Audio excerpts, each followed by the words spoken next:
I thought I'd found the one. We planned an adventure that would bring us closer together. An extreme hike into an abandoned mine. But underground, in the pitch darkness, I learned a truth that tore at my heart.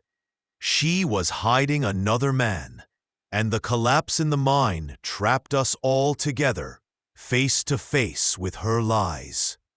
My name's Ethan Davis. I'm 29, and I live in Boulder, Colorado, a place where the mountains feel so tall they could scrape the sky, and half the town's either a climber or an outdoor yoga fanatic. I'm not one of them.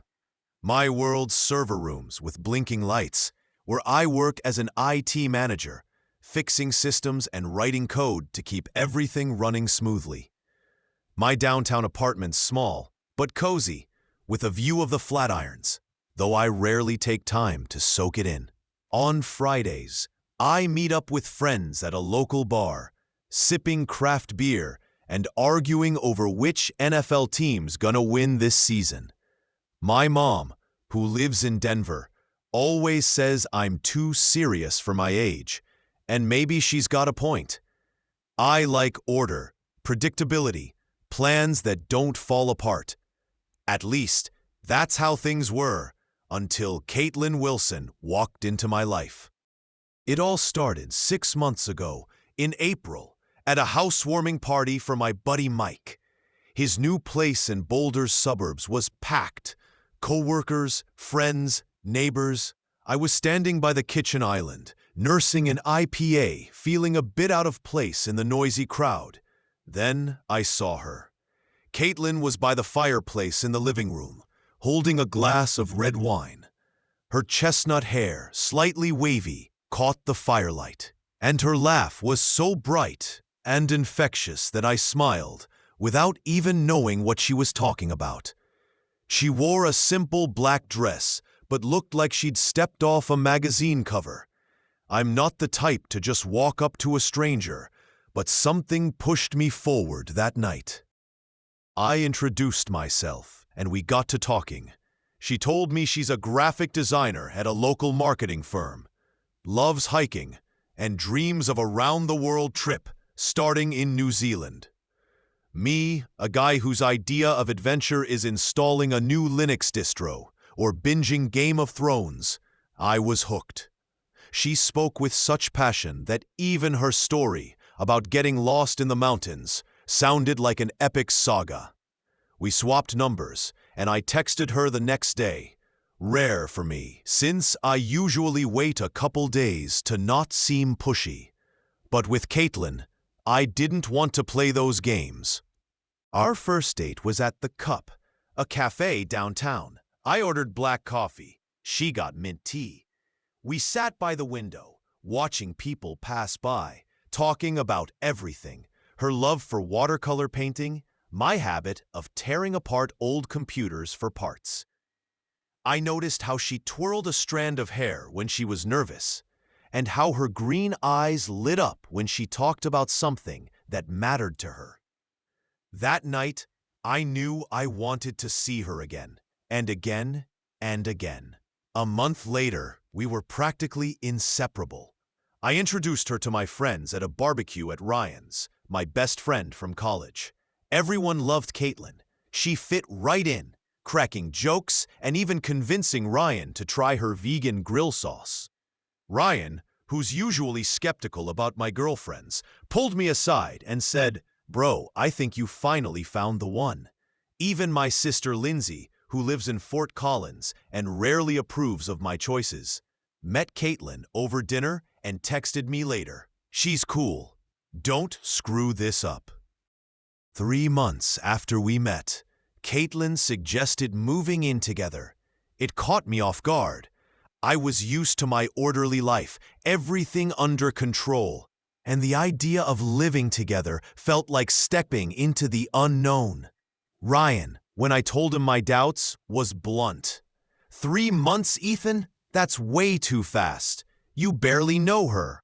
My mom hinted I shouldn't rush, reminding me how my ex, Emily, left me heartbroken after a year together.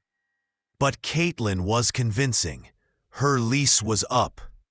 My place was 10 minutes from her office, and we were already spending most nights together, hers or mine. It just makes sense, right? She said, looking at me with those big eyes. I agreed, though deep down I felt a flicker of unease. The move went smoothly. Her stuff blended into my apartment. Watercolor paintings on the walls, design books on the shelves, little pots of succulents on the windowsill.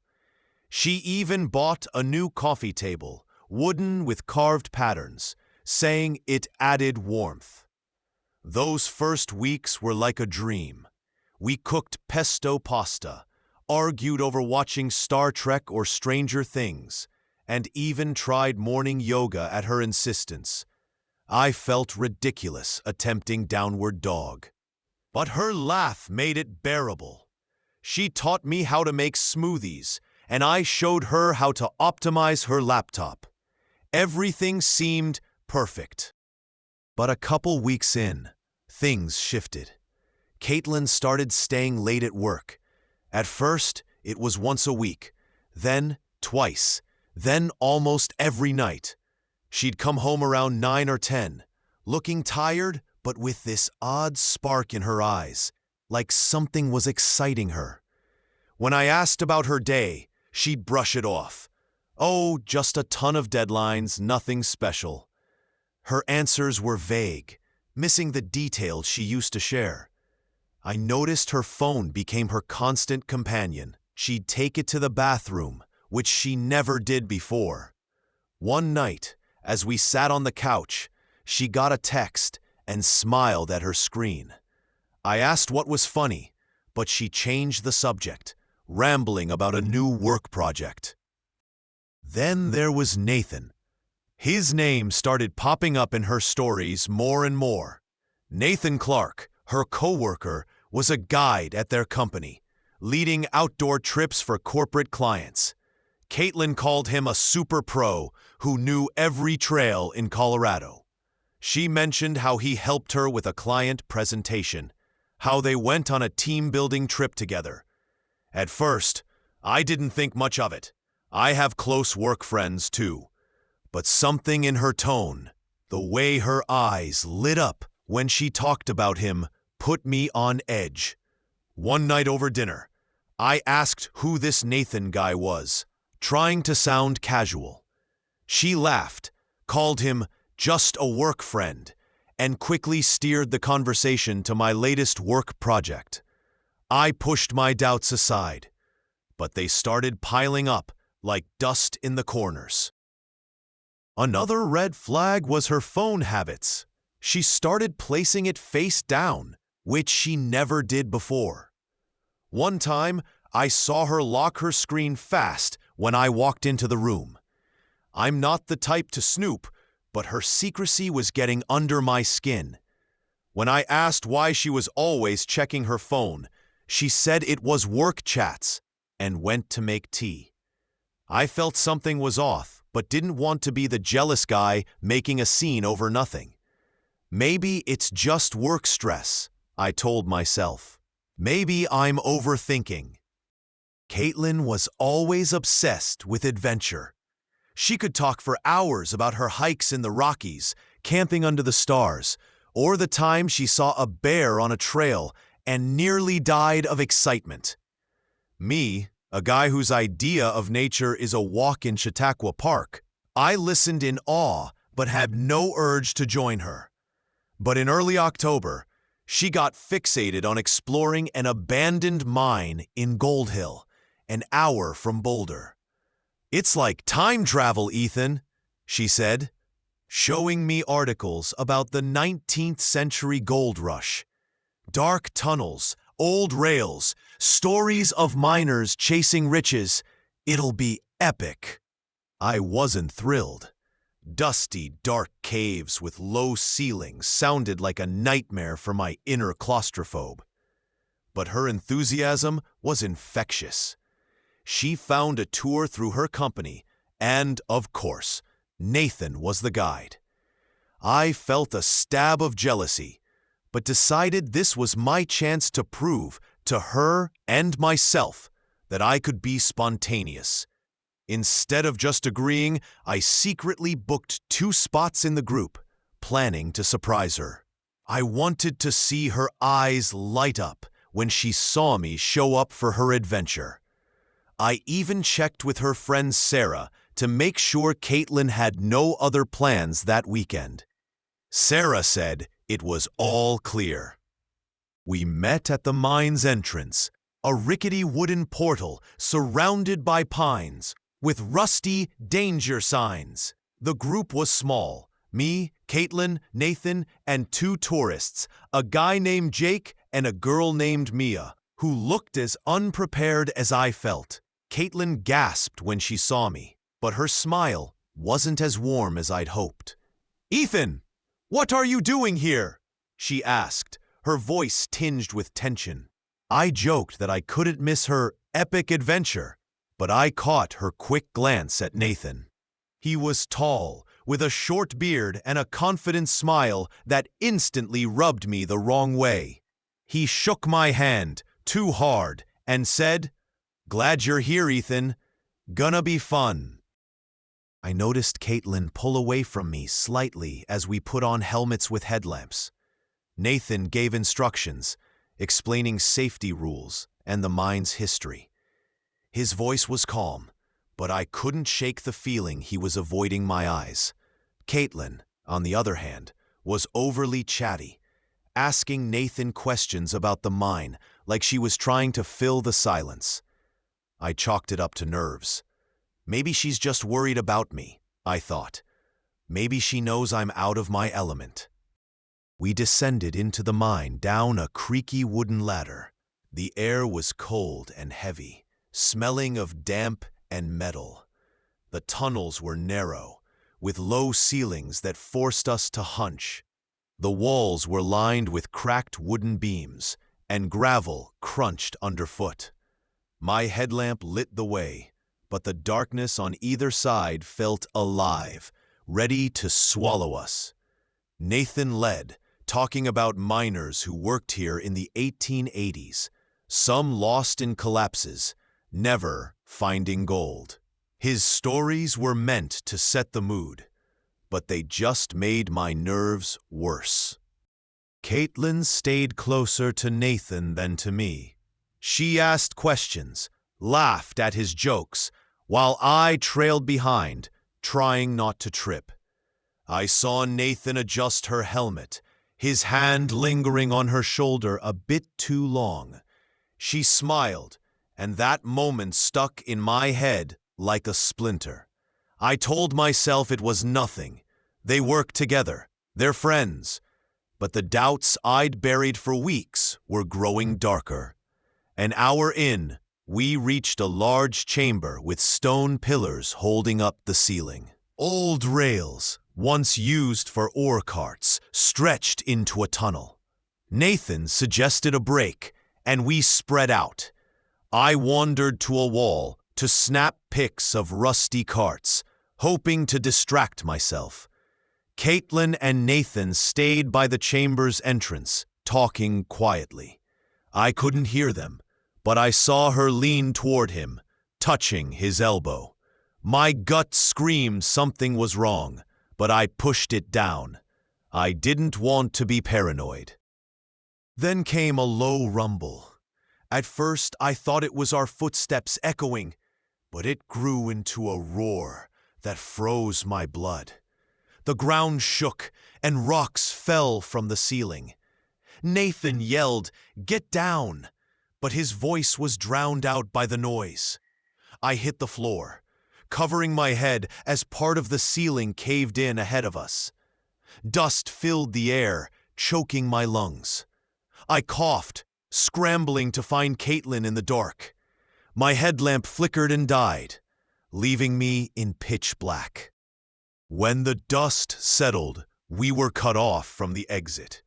Rocks blocked the passage, trapping me, Katelyn, and Nathan on one side, with Jake and Mia on the other.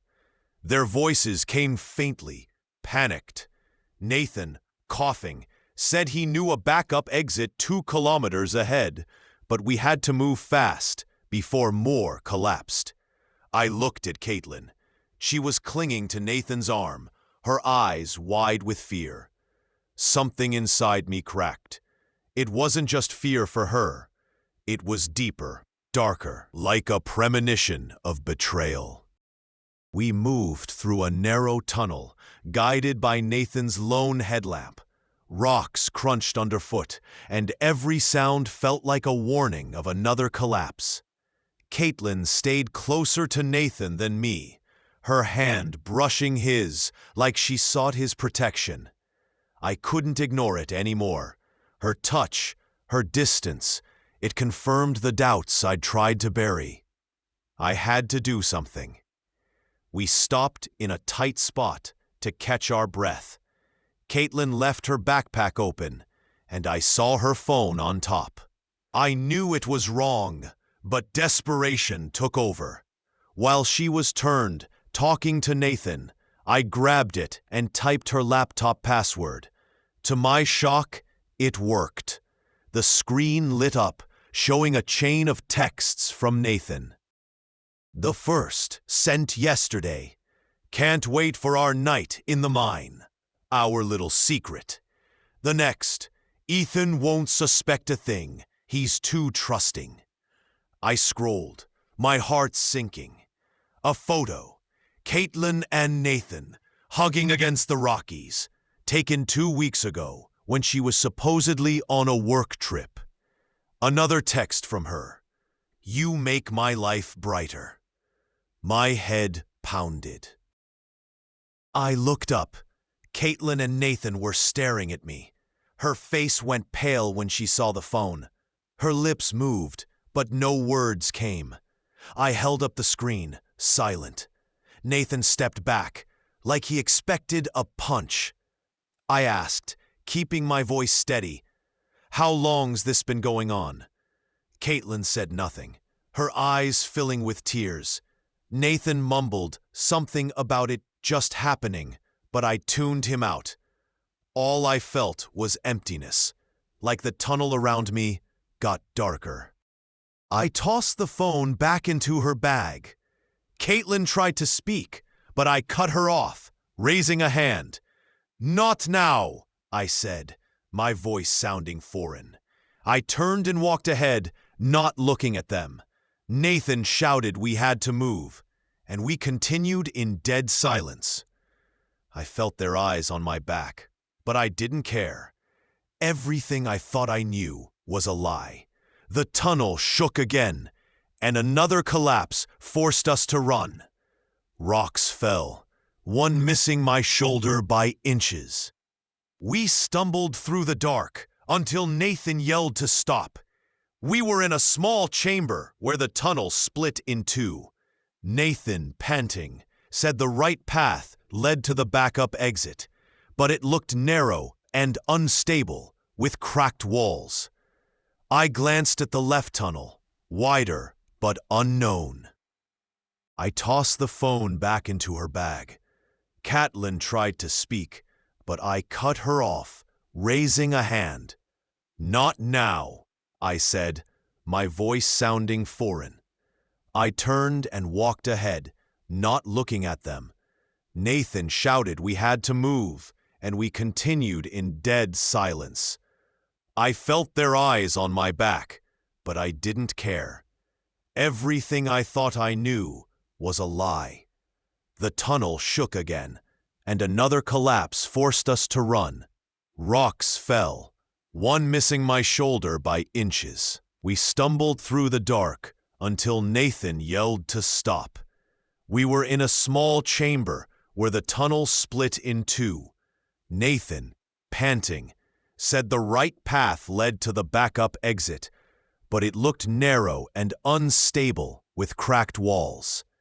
I glanced at the left tunnel, wider but unknown. Katelyn backed Nathan, her voice shaky. "He knows what he's doing, Ethan. Trust him." I looked at her, and in that moment, I knew I couldn't trust her anymore. I remembered a map at the mine's entrance I'd glimpsed before descending.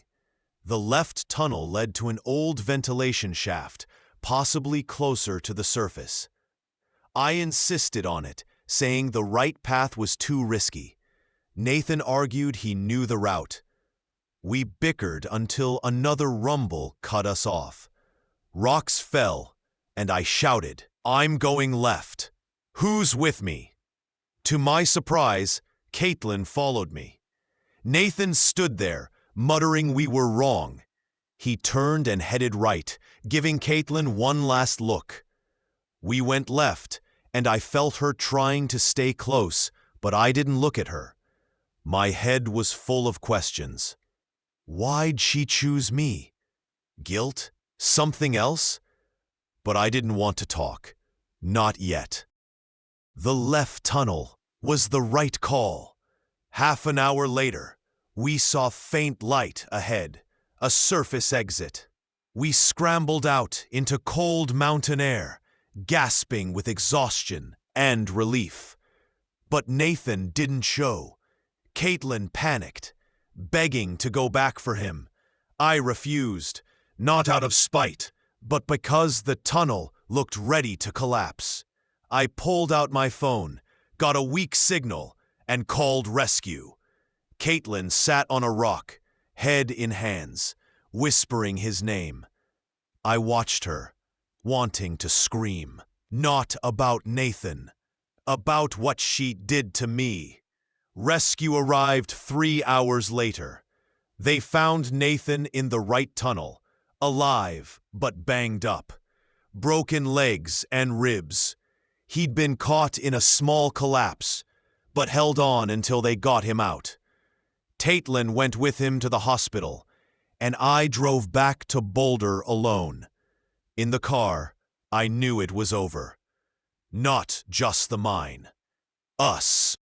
When rescue finally showed up, their headlights lit the mountainside like spotlights on a stage where my personal tragedy was playing out. Katelyn and I sat on cold rocks, surrounded by pines, whispering in the wind like they were gossiping about our drama. The air smelled of wet earth and needles, and the starry sky above seemed indifferent to what went down underground. I looked at Katelyn, her face pale in the faint glow of a rescue lantern, with dark circles under her eyes. Her hands shook, clutching her jacket, and I couldn't tell if it was the cold or fear of what I now knew. She spoke first, her voice quiet, almost drowned out by the hum of rescue trucks. She stared at her muddy boots, like they held answers. She started by saying it was a mistake, that she didn't mean for things to turn out this way. I listened, but her words felt like echoes in the mine, hollow, distant, unable to fix anything. She said her affair with Nathan started 2 months ago at a company retreat in Estes Park. They stayed late after dinner, drinking wine by a fire, and something clicked. She claimed it was just physical, that she was confused, didn't know what she wanted. But then her voice cracked, and she admitted Nathan gave her what she felt was missing from us. Spontaneity, adventure, the feeling of being alive. I felt something tighten inside, like the mine was still pressing on my chest. A flashback hit hard. 2 weeks ago, she came home late, her hair smelling of campfire, saying she'd been at a team meeting. I believed her, even teased her about smelling like a scout. Now that smell felt like betrayal, soaked into her skin. I asked, keeping my voice steady, "Did you ever love me?" She looked up, her green eyes, ones I used to think were windows to her soul, cloudy with tears. She didn't answer, and that silence hurt worse than any words. I nodded, like it all made sense, and turned away, staring at the cold, distant stars. Rescue interrupted, saying they'd found Nathan. He was alive but hurt bad. Broken ribs, dislocated shoulder, possible concussion. They were loading him onto a stretcher, and I saw Katelyn jump up, her face twisted with worry. She ran to him, whispering something until rescue told her to step back. I stood off to the side, watching her hold his hand as they loaded him into the ambulance. In that moment, I knew he wasn't just a mistake to her. He was a choice, and I wasn't the main character in it. When rescue offered to drive us to Boulder, Katelyn said she'd go to the hospital with Nathan. I didn't argue. I got in my dusty pickup and drove home alone. The road was long, dark, with endless turns mirroring the chaos in my head. I turned on the radio, but even my favorite indie rock station couldn't drown out my thoughts. I remembered moments with Katelyn, laughing over her failed lasagna, her dancing in the rain at a park, promising we'd always be honest. It all felt like props in a play she'd been acting in. Back at my apartment, I dropped my bag by the door and collapsed on the couch. Her stuff was everywhere. Her adventure awaits mug, her mountain watercolor, her succulents she watered so carefully. Lo, I stared at them, wanting to smash everything, but instead I just closed mine eyes. I didn't cry, not because I was tough, but because I felt hollow. The mine took more than my trust. It took a piece of me I didn't know how to get back. The next day, I started packing her things. I folded her clothes into boxes, trying not to linger on sweaters she wore during our cozy nights. I packed her books, her sketch pads, her lavender perfume I used to love. Each touch stung like a needle. I found a note she wrote me early on. "Ethan, thou makest my world brighter."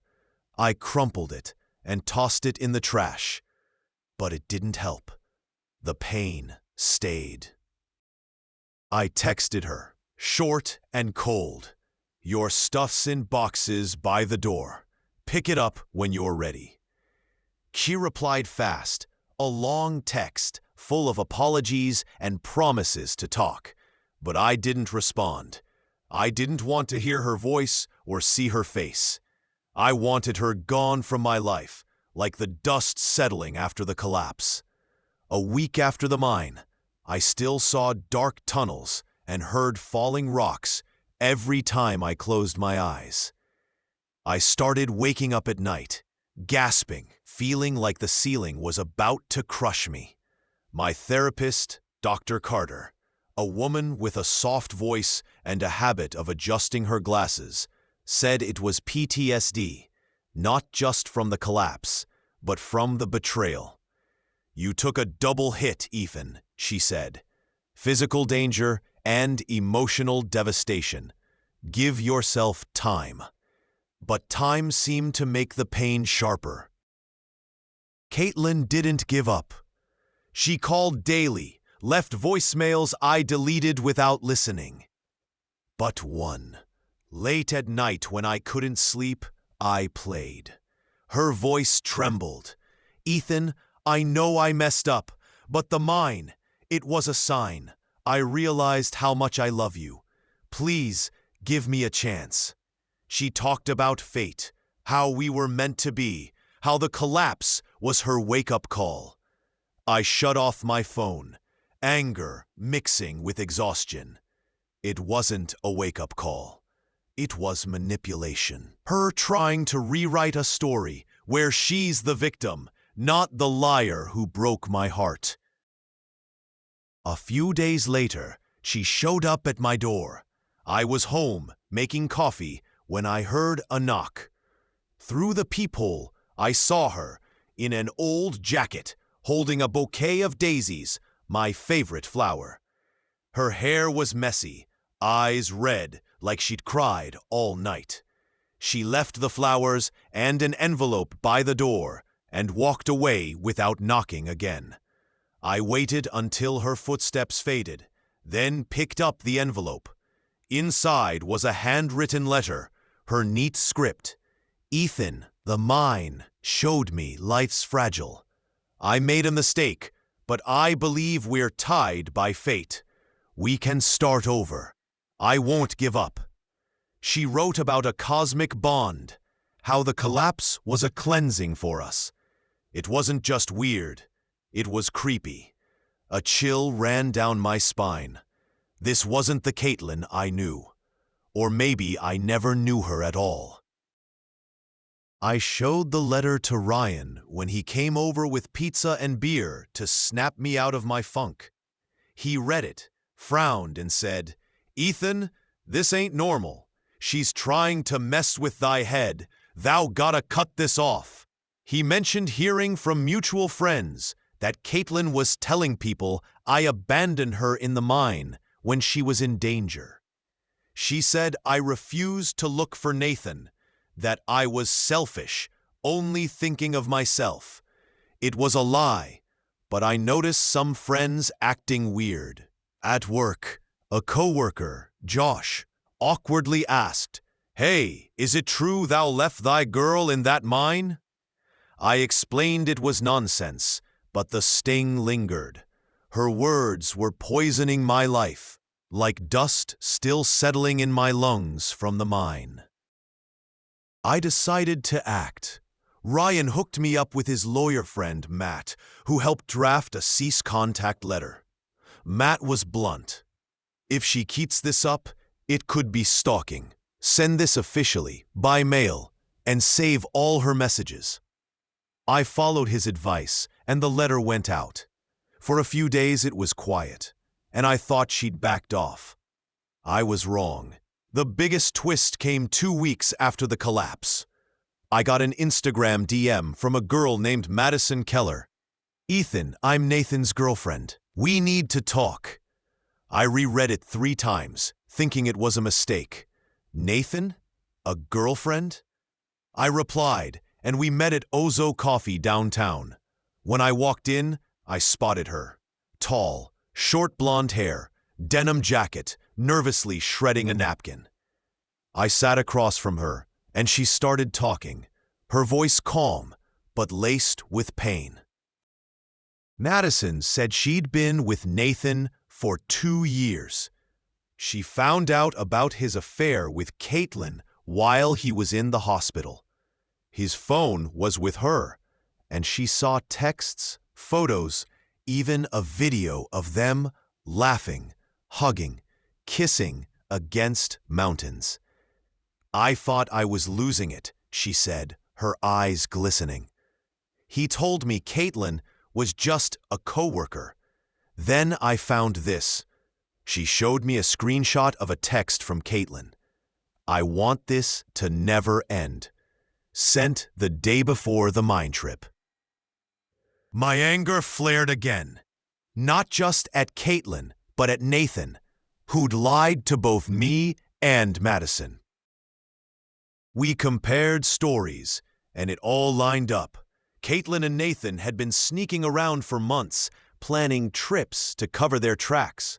Madison recalled Nathan coming home once with women's perfume on him, but she brushed it off as a client's. I told her about Katelyn's campfire smell after a work meeting. We sat there, 2 people screwed over by the same liars, and it was weirdly comforting. We swapped numbers, agreeing to stay in touch, not for romance, but to not feel so alone in the mess. But things with Katelyn got weirder.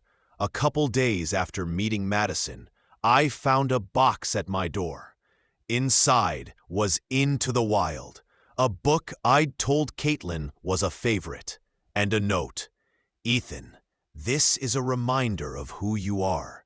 We can still be together. The mine was a test, and we passed." Chills ran through me. This wasn't an apology, it was obsession.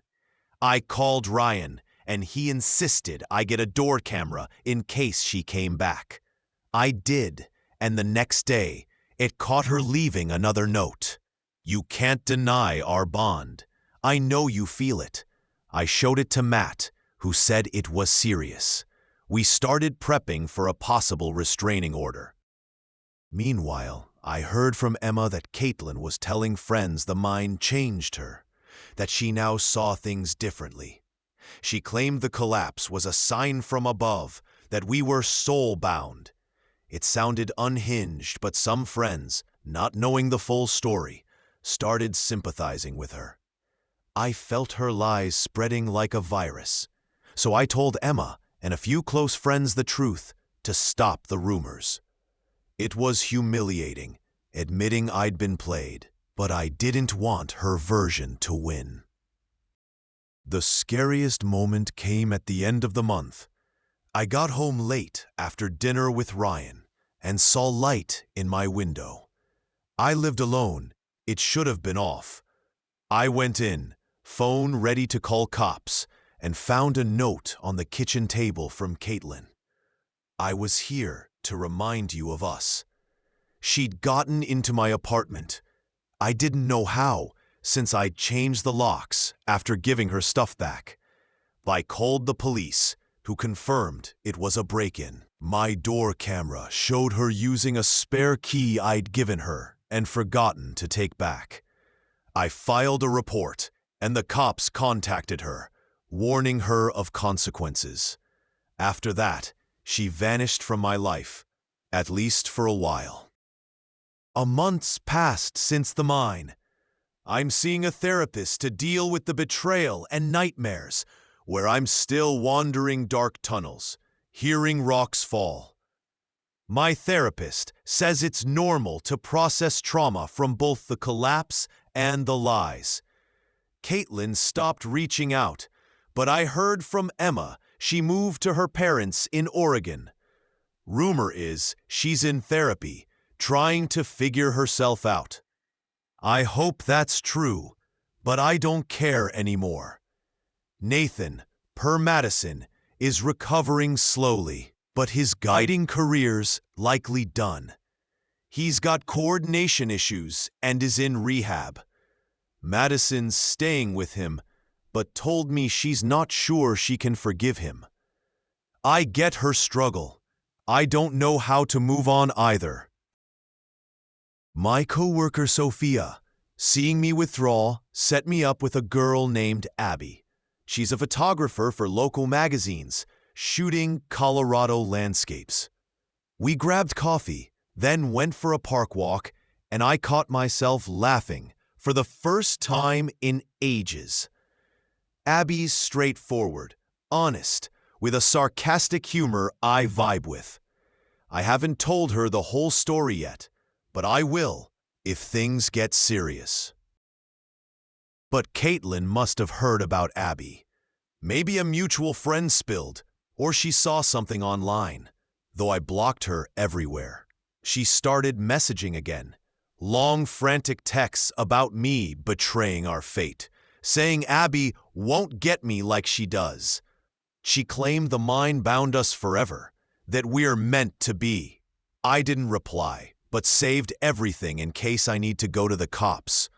I'm trying not to let her get to me, but her words still echo in my head.